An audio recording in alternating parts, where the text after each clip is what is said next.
Alright, I did my new student dialogue on the socio-economic status of people and understanding and be able to cope with, like, understand like how people deal with everyday life, maybe with a little less money, and how people spend their money, and how their socio-economic status can be changed by some random event that they can't even foresee.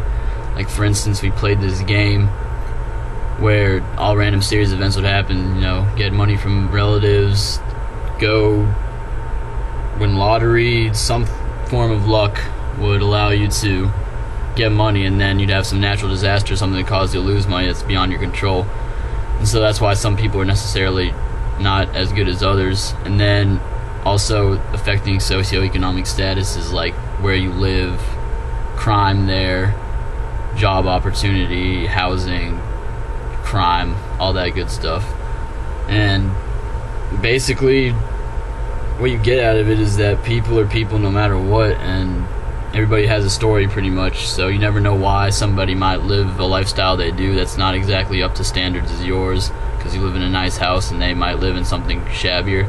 And I have to realize that they might, it's not be that they're druggies or not hardworking or something like that. It just means that they're just unfortunate, and so stuff happens and we can't really control it.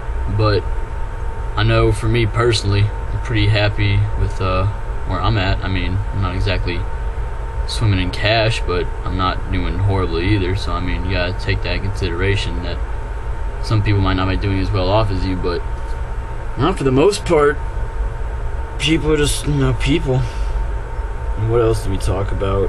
We talked about value of money, how quick it goes, planned out what you'd be spending it on, like, ideally how to live by yourself with something like, you need to have at least $5,000 a month, or every 2 weeks, some ridiculous thing like that. Like, it's not exactly something you can just go get a burger flipping job and go do. So after learning all that, you just more thankful for what you got, and then realize how limiting not having money can be.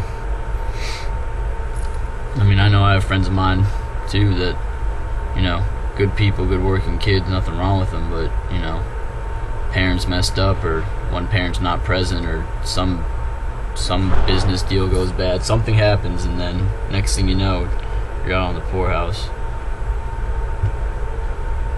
And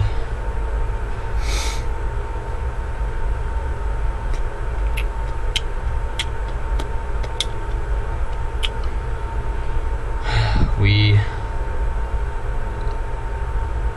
talked about, now that I remember, one thing that I was curious about was when we were talking about how sexual violence in your community, which is like weird as hell to hear, because that's just, you don't hear about that too often, but even that can just somehow throw you off economically, just dealing with that. And I didn't realize that having that happen, you being a woman, would exactly throw you off. I mean, like I said, where I'm from, that doesn't really happen too much. But and then natural disasters would definitely suck to have something happen. Got the hurricane going on right now. It's crazy. It's like you might not even be able to control the fact that you're gonna have to spend thousands of dollars replacing all the stuff you lost. I don't know, this puts a lot of stuff in perspective. It makes you realize how lucky you are, like us being here right now. It's like, if you look at pretty much the whole 95% of the rest of the world, they live bare minimum supply, dollars an hour, a few dollars, surviving off a couple hundred a month, with a bunch of kids. I don't know how some families do it that 6 or 7 or 8 kids, they can't afford that. And then they're screwed, stuck on welfare. So and it's just one never-ending cycle of just people getting thrown in the next thing.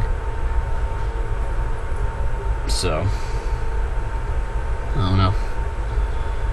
Not much else to say.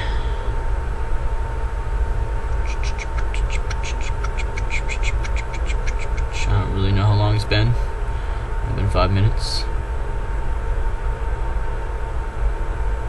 So, yeah. Basically, get as much money as you can. Fuck yeah.